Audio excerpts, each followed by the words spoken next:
Dear Dorothy, if there's time, can we do healing for those negative beliefs of fear of death that our society has? There's so much suffering around our death, our own death, and one of our dear ones. Thank you. Oh, that's a beautiful question.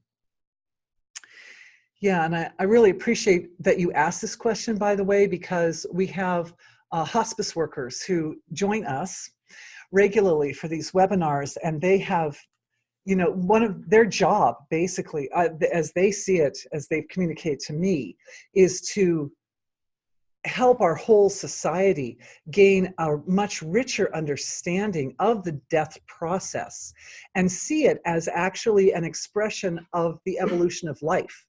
Essentially, it's not really, I mean, it's dropping the physical body, but it's certainly is inclusive of the evolutionary process.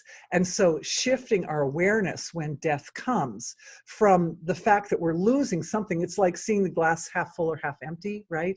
Rather than seeing it as, oh, I'm losing my body and I'm losing my connection with my loved ones and all my things that I liked or whatever, you know, my opportunity to give something to this world, to look at it in terms of having graduated and having an opportunity to move to a subtler level of expression where we can affect change in an even more dynamic and powerful way. I'm remembering this thing about the lady with the toxins, right? And how the stress came in up here so that there would be some nice integration of all her decades and decades of meditation to create a foundation down at the subtle level. It's a little bit like that. When we die, we lose the 4 dense levels, gone. So then we're left with this stuff here. And the physiology then takes on only general, there are always exceptions. There are always exceptions, right?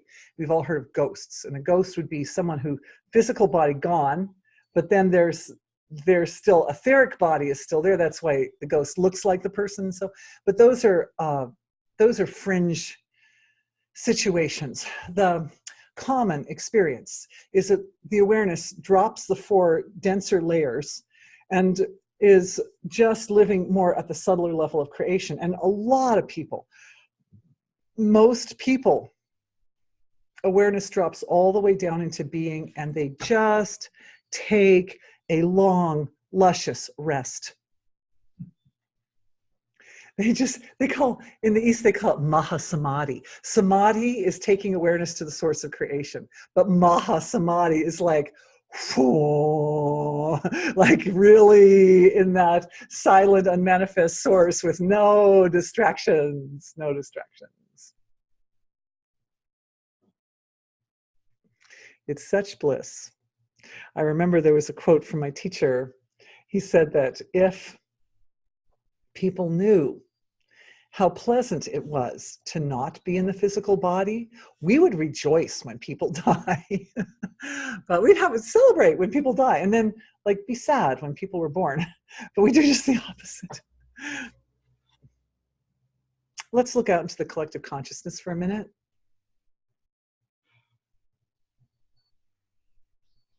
Our beautiful healing collective, thank you for giving us an opportunity to do some healing for our world, which is really nice to do that as part of these live webinars every time.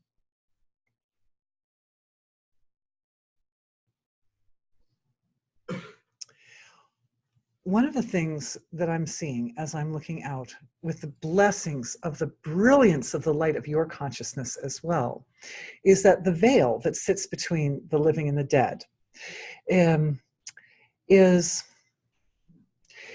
it has like clustered around it certain laws of nature that it's a boundary of sorts, right? So that means there's certain laws of nature that are creating like differences. They're like discriminating. There's a kind of discriminating laws of nature right there, that this is the world of the living, this is the world of the not living, like that.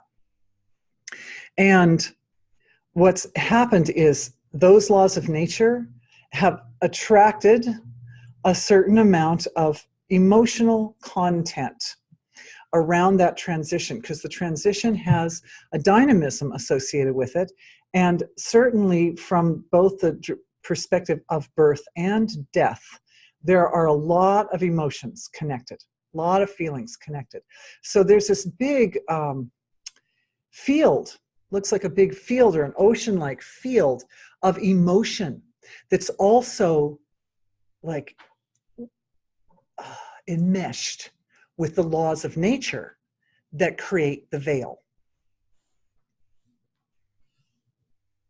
And as I'm diving back into source with this vision and saying what could be done to clear away especially the fear. And the first thing that I notice is a huge heart activation of our group. And this is so beautiful because, as you know, we got a big wisdom download for our hearts this time that connected the wisdom of the heart with the wisdom, with cosmic wisdom. And that perspective, that cosmic perspective, allows one to view the transition in from more of a witnessing capacity without being gripped by the emotions. So that much, at least that much of the download which we got today, thank you for this question. We are getting to integrate now. Well, we will be continuing to integrate, just saying, as we go on with our day's activity later on. But it allows us to integrate that aspect of it, the aspect of being able to step back and witness by giving it to others, by giving it into the collective consciousness. The other thing is there are beliefs which are useless. The beliefs are based upon information that we bring in through our senses and analysis at a superficial level, that, for instance, when somebody dies, they're gone and I have no access to them. That's simply not true. When you have loved ones who've passed away, they're totally with you. They're totally, it's like when they drop the dense levels, it's as if the resonation of the soul bumps up several octaves. So instead of being, it's like I can't sing that high, but you get the idea. Instead of it being like a low, slow vibration that you need for the denser form, it goes to a very high vibration. But the thing about octaves is, for those of you who are not musicians, the thing about an octave is that it's the same note. If I play an A at 440 cycles per second, and then I play another A at 880 cycles per second, it's still an A. It's like an octave higher, but if you play them at the same time, they sound like the same note. So it's like that. It's like the hum vibration of that person's soul, that beautiful thing that I saw at the moment that my father passed away, right? I saw his soul. I saw the complete package, the seed that was that man's reality when he lived in his body. And that raised up and up and up to octaves, to octaves, to octaves, to octaves. And it's still resonating, it's still buzzing and humming out there at a very, very high frequency. And it's amazing to me after he had his long rest, that now he shares, I hope it's okay that I say this, Dad, but he's really helpful because his perspective is broad. It's very broad compared to my perspective. It's very big. It's cosmic like this. So, and it's not even as big as my own cosmic origins. It's only a part. It is literally, it has become a feature of my own stairway to my own cosmic reality. He's like, yeah, it's okay. You can say that. Okay. I love you. Love our staircase to our cosmic reality, right?